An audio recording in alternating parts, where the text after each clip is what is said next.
Hey everybody, it's Lori with the Catchapocket podcast, and tonight, episode 41, Joey Henry of the Dirty Sunshine Club, and also the Calamity Cubes with Brooke and Cody.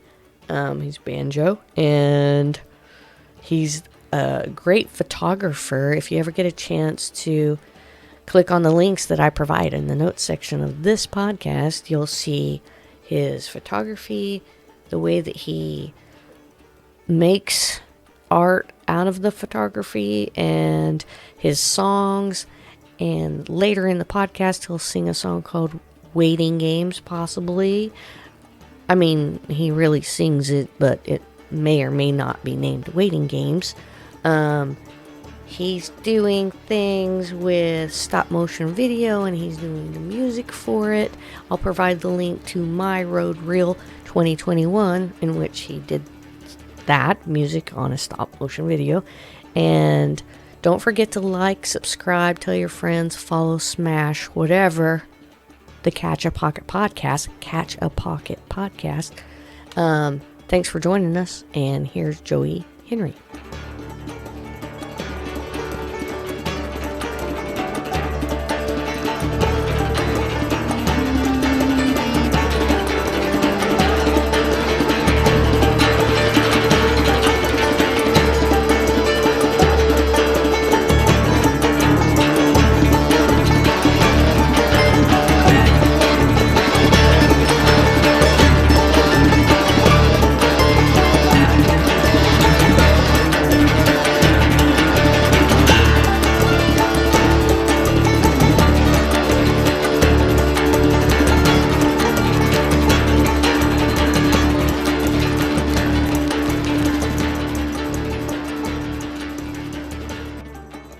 I'm here with Joey Henry of the Dirty Sunshine Club and Calamity Cubes and pinball and photography and skateboarding and Instagram, and you know them and you love them. So how are you doing, Joey? I'm doing great. How are you doing today? I'm wonderful. I'm glad you're here. Likewise. Yeah, it's wonderful to have you. And so on the Catchapocket podcast, you know, we talk about art and stuff, but first we talk about where you were born in your younger years. Okay. I was born in a bathtub in Tulsa, Oklahoma. Really? Yeah, in a house kind of, and I don't mean this to sound like that old sketch, but in a house down by the river. Okay. But like kind of near like 21st Street-ish in Tulsa.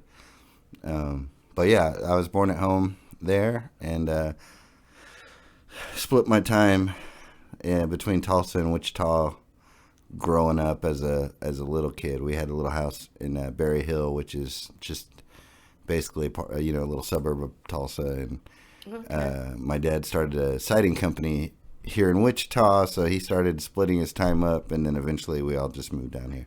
Awesome. Moved up here. Yeah, moved up here. So Tulsa was where you were born, in a bathtub. So you got to hear that story a lot when you were a kid about how you were born in a bathtub, or was everybody born in a bathtub?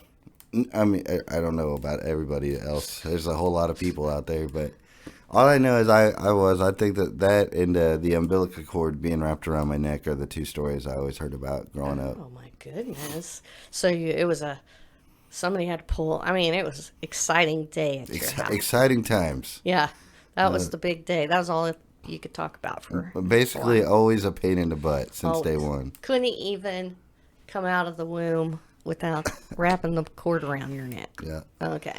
The poor guy. So from there, you moved here. So when was that in your life? Like, how old were you when that happened?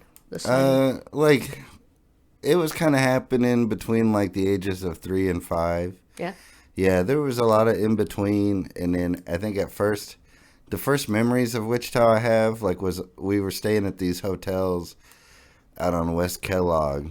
Yeah. And they're not there anymore, but they were just like these little round buildings, a bunch of little round ones, and they were each like little hotel things or whatever. Where the car pulls right up to the door of the thing?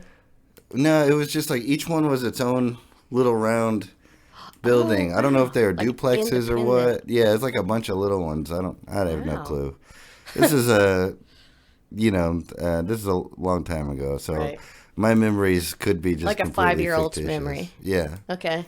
We rented a house on Westlink between Central and 13th Street. And so when I was 3, I had my first driving experience when I backed my mom's car from our house into the ditch behind us, into the Westlink ditch. Oh, okay. So that was cool. Yeah, man, you're And then, exciting. Eventually, they bought a house around in that same neighborhood, and that's where I ended up growing up. Okay. So that area, is that near, like, the zoo area? Sort of? Yeah, it's like between Tyler and Mays. Yeah, okay. And between Central and 13th Street. Yeah, a really kind of cool area. Like, you had plenty of neighbors and stuff to play with and that kind of crap. Had neighbors. Hey. Had neighbors. Yeah. What's up? You weren't crashing their car, stealing it? It's a lot of questions, cop. Okay. Not when I was 3. Come on. Okay, No. but you lived there later. I did crash the car right away. First things first. Yeah. Okay. Yeah, because let's see, my mom ran inside to like get some papers for a meeting or something. Yeah. And I just hopped in the car and just hit it and went in reverse and went back into that ditch. Wow. Anybody knows the Westlink ditch knows that it's it's pretty funny to imagine a 3-year-old backing a car into it. All right. Yeah. So that's 3. So from there, you went to public school, private school? Yeah, public school. Yeah. I went to, I didn't go to the neighborhood schools. I went to Emerson. At the time when I first started going there, it was Emerson Open Alternative School. Okay. And then halfway through going there, they changed it to Emerson Open Magnet School. Magnet. Okay. Gotcha. And so then I went to Mayberry Magnet, and then finally I went to my neighborhood Northwest High School. Okay. And that's a good school. I mean, those are all real good schools. So public school, and then when did you start getting into art? Well, I think I always wanted to, always lean towards the counterculture kind of things, but I didn't have very many examples in front of me.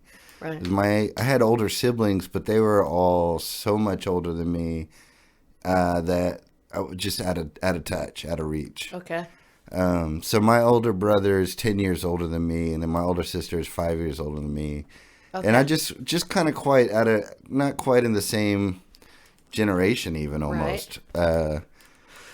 So, but definitely high school, like, they wouldn't let us take photo class until sophomore year. Uh-huh.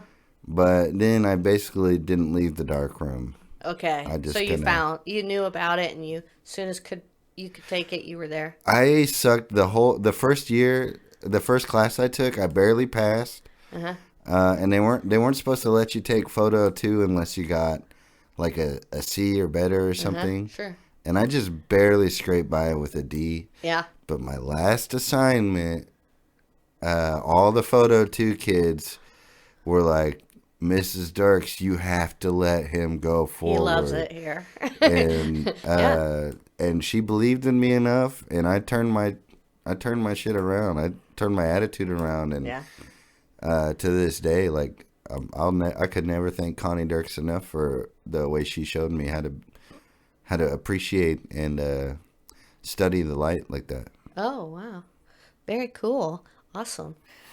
So that's where you do take some outstanding pictures, and you use light. I think you use, Photoshop a little bit. No. That light is so crazy. You'll make that oil slick look like the most neon lightish.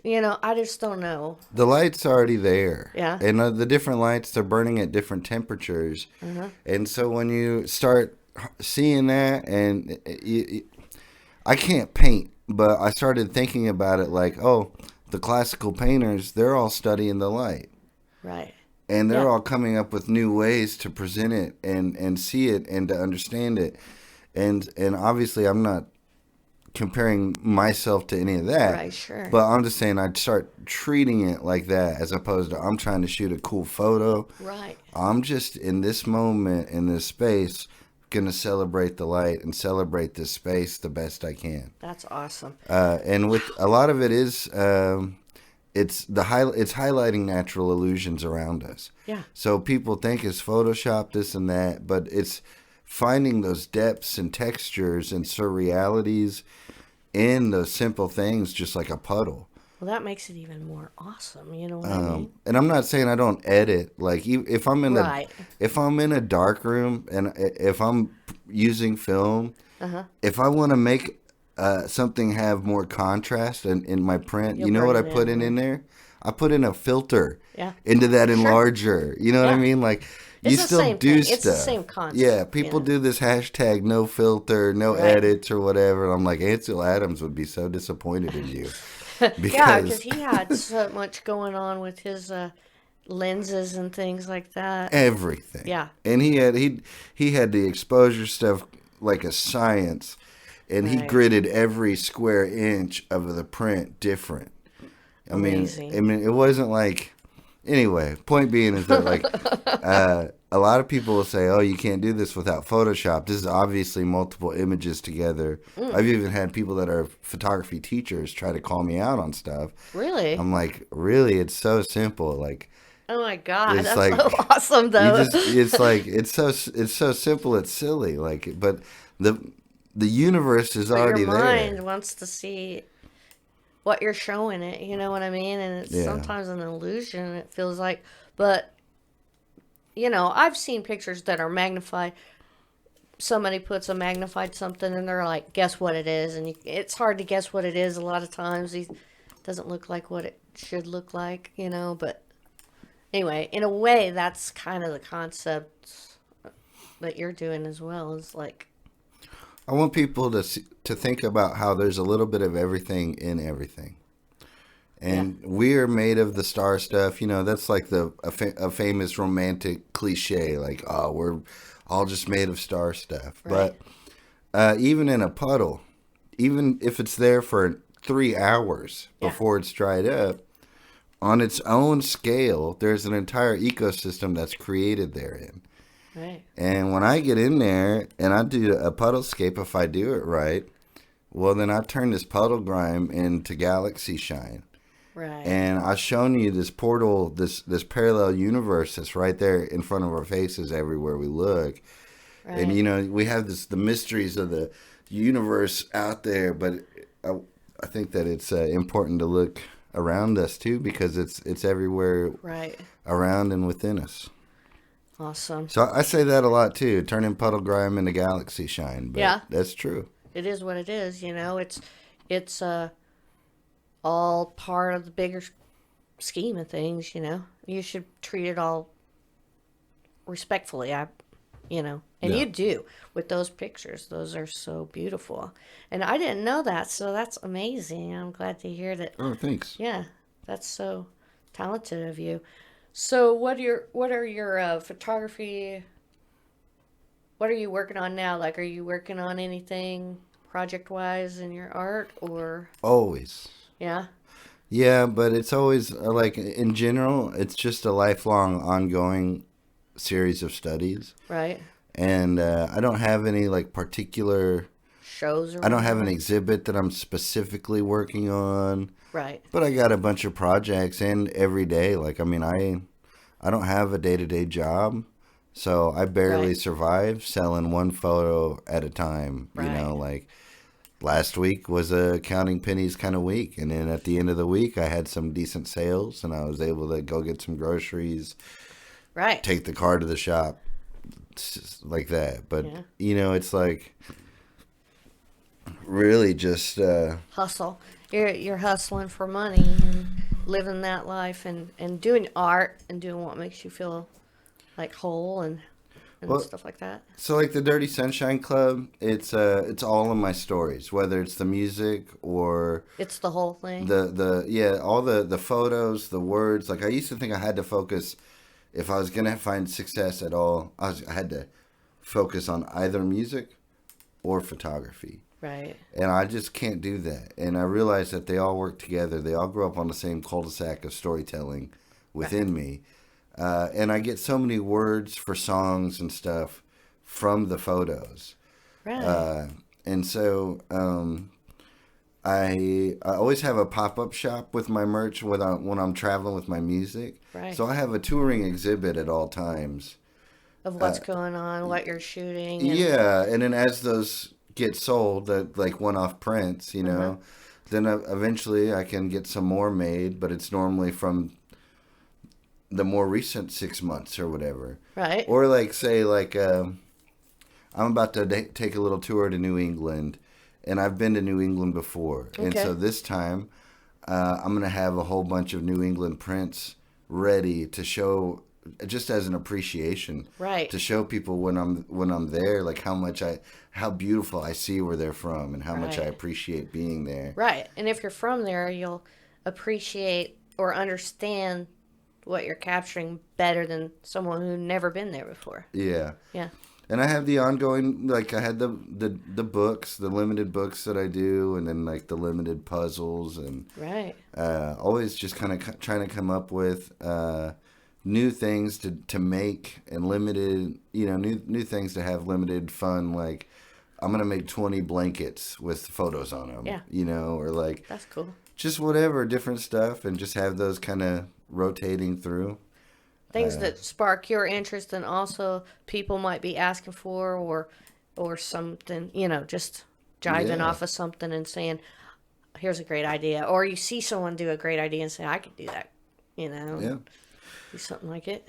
Well, like there's so many different ways to do the stuff. So like I do my limited books. I've done 3 of them. Yeah. About time to do a 4th one, but I also can do the same approach for someone for a private situation. Right. So like for instance, Norton's Brewery here in town. Yeah.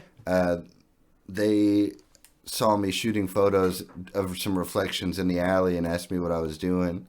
And I told them, and eventually that led to me making a custom book just for them. Wow. And it's not something they made a bunch of to sell. Mm-hmm. It's just something for them. And it's like I spent about a month or 2 and just kind of went in at different times. Right. And shot photos at different times and set up different puddles in different places, and did different puddlescapes of their beer garden and all this amazing. stuff. And then give them this like book of their dreams coming to life, Yeah. Yeah. And then next year I'll be in Belgium for Really? a tour, and there's a tattoo shop there in this little village in Belgium, and I'll be doing one of these custom books. I got a couple of days off there, so that I can spend a few days, checking out the sunrises and the sunsets, Right. and doing as much photos as I can, so I can get them a custom Right. book for that stuff. So these people in this tattoo parlor? Yeah, yeah, And they're friends of yours because you've been there before or something? yeah. When we were there, The Calamity Cubes? the Calamity Cubes played in Europe, 2018. Uh-huh. And all 3 of us do solo stuff, and we all 3 did solo sets while we were there. Right. And so people got a frame of reference for both deals. Uh-huh. And in this particular case, it's a place called Tequila Tattoos. And when I was there last time, I had my photo prints, and that happened to be like one of the last gigs of that tour.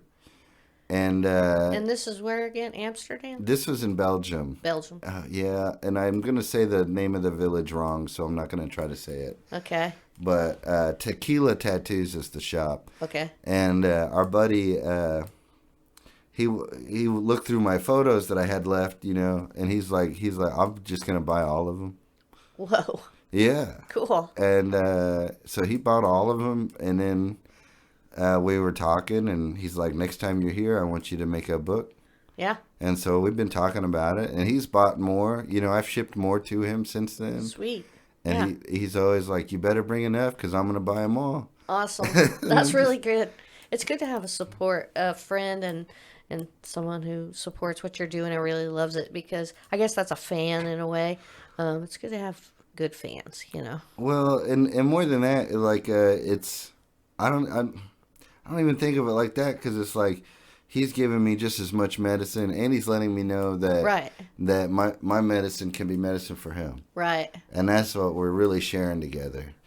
So that's more. I mean, that's more beautiful anyway. Well, that's what makes the whole thing work, Like I'm never gonna be a big time person. You know what I mean? Like I'm always gonna be No. in the pockets of things, but I'll survive because people let me know that they believe in me. Right. And even if it's I'll go I'm perpetually broke, but I've been treading water, and Yeah.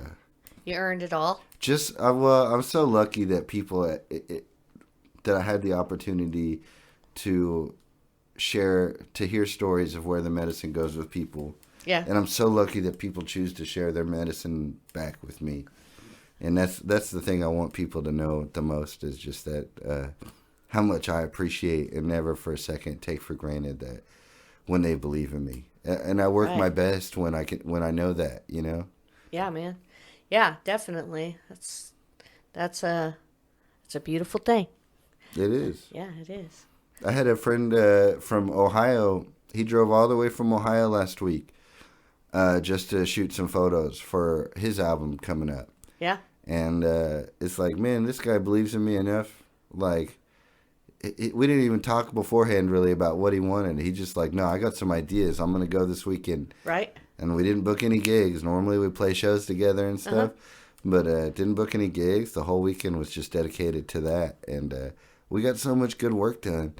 And all of it is just because he, he believed in me. And he chose to spend money to drive all the way from Ohio. Right. For this, That's so supportive, And I think those kinds of things just make the world go round.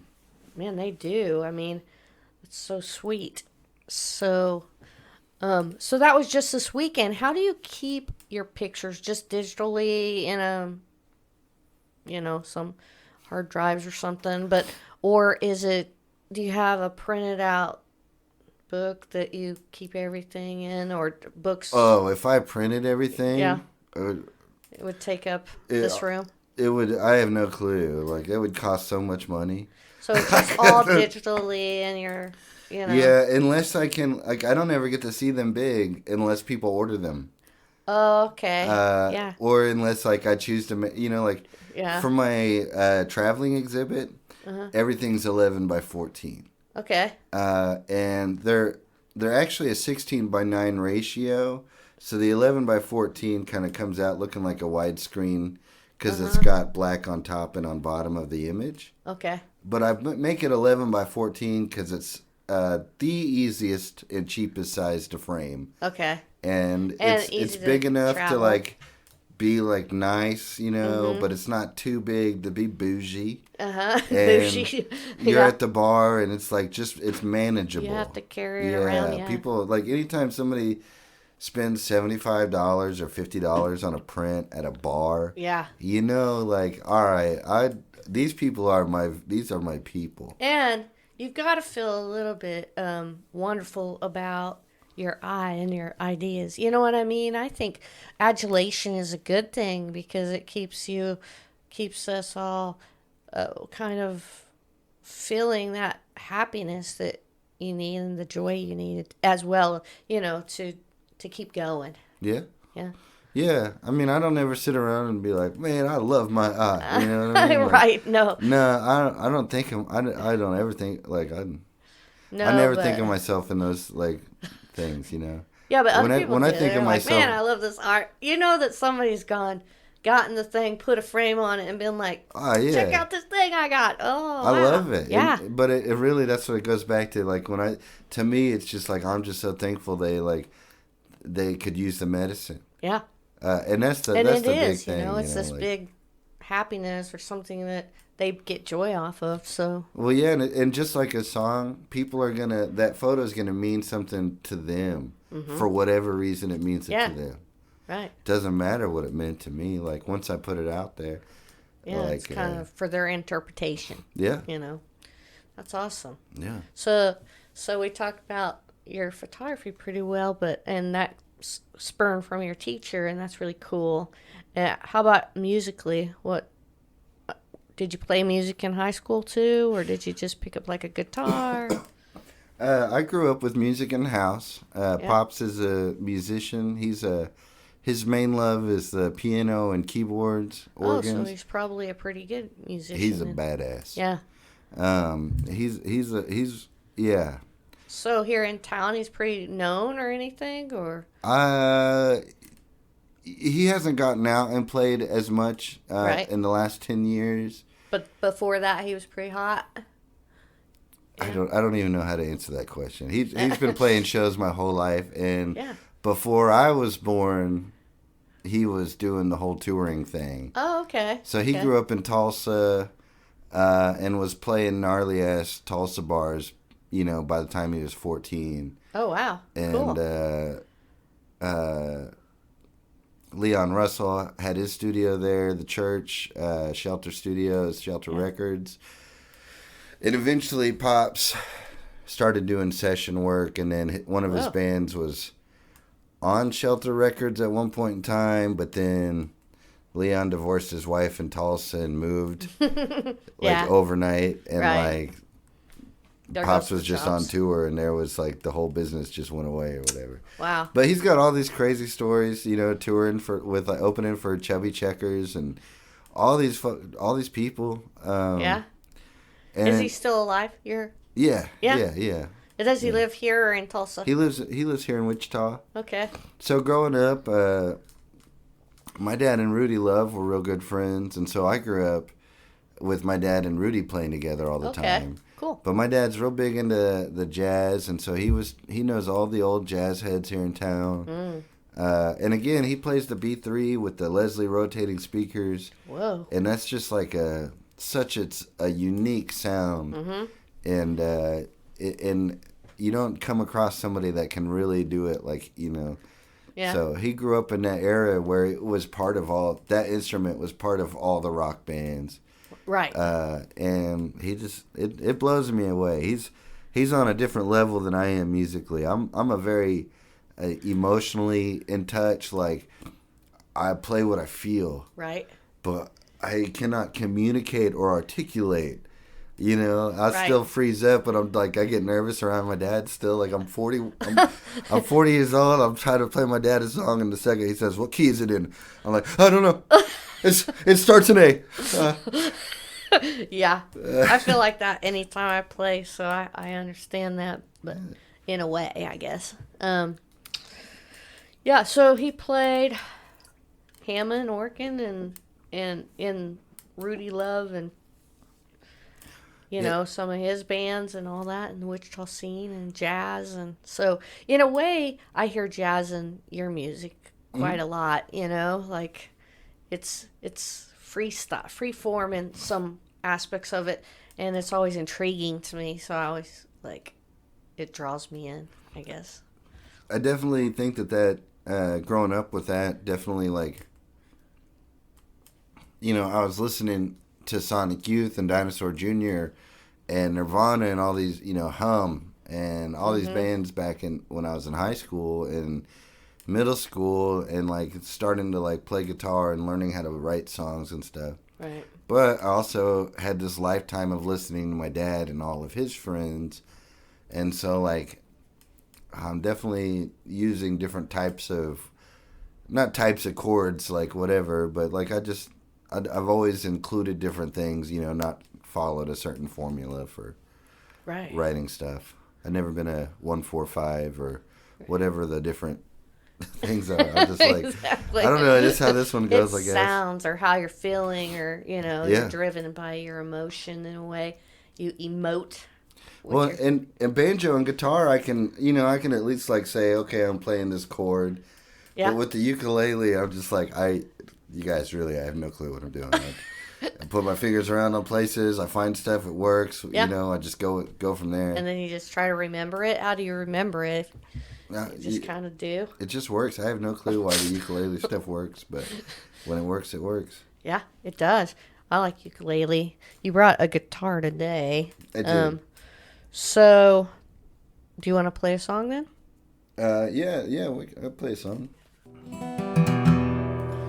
So this is it's a new song. It's called Waiting Games or something like that. But it's gonna be out on EP I'm working on here pretty soon.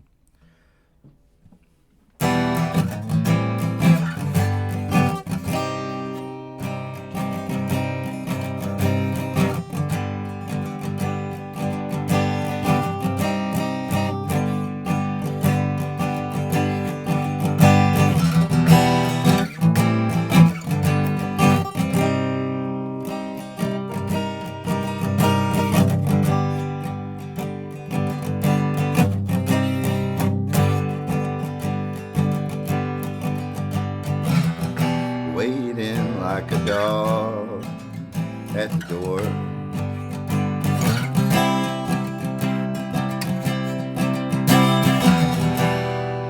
I lost track of time, but if it'll help, I'll wait some more.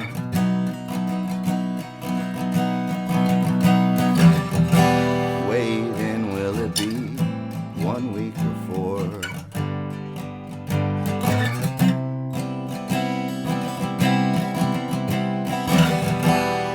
I won't sleep at all, but if it'll help, I'll wait some more.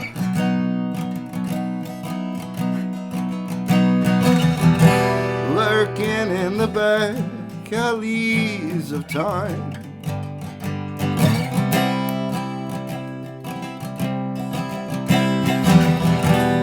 forever and ever used to be friends of mine.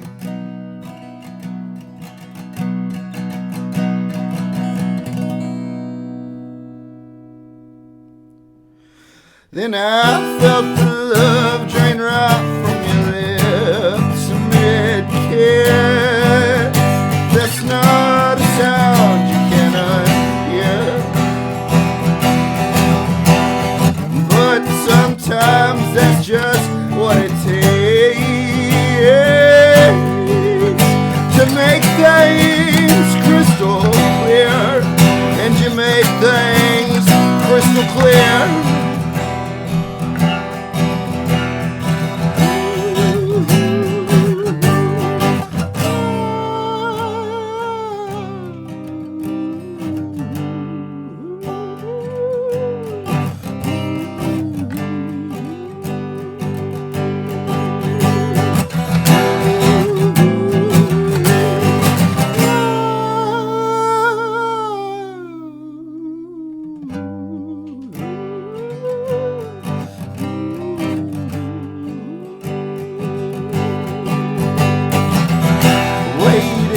A dog at the door.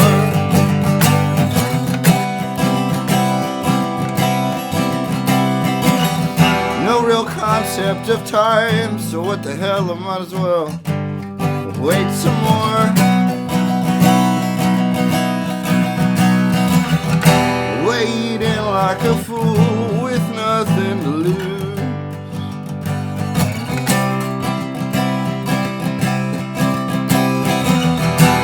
Surprised yourself when you said out loud you came back, even you were confused.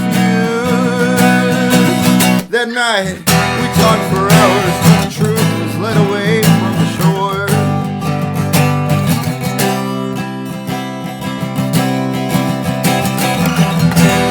I never called you mine, but I was ready to be called yours.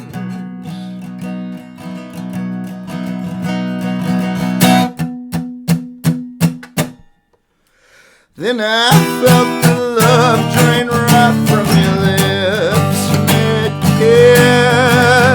That's not a sound you cannot hear,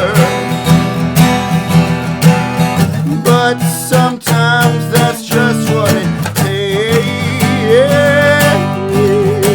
to make things crystal clear. And you make things crystal clear.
Thanks. Okay,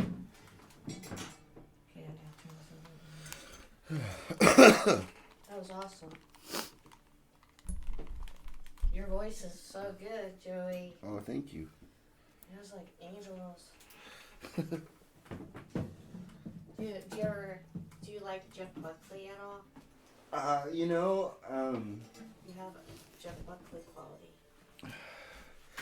that song in particular is the first time in my life, but people have brought up Jeff Buckley a couple times. Yeah. Well, it's got, he had That's- that, kind of esque, not at all in a way, too, but it's He had a good. very fluid way of expressing, and it's such a subtle difference. But even in that song, I have to very intentionally decide whether I'm going to go with a who or a ha, because it sounds and articulates something completely different. Right.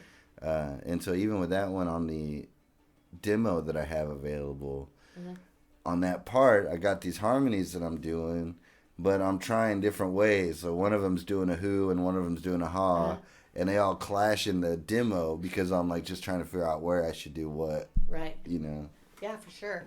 But So, yeah. this new EP,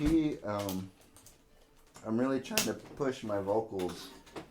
The kids that I'm working on are they, like I was talking about earlier, the people believing in you. They believe in me more than I do, and Yeah. they really encourage me to try new things and push my vocals. On this new EP? Just in general. So what was the name of that song again? Is it what did you say? Wait for it? I don't know what I'm calling it yet exactly. I think I'm calling it right now. I call it Waiting Games. Waiting Games? Or maybe Waiting Like a Dog, but I'm really not sure what I'm going to end up calling it. Okay. That's really good. And you said you're doing an EP? So, how many songs does the EP contain? Well, I don't know if this is official or whatever, but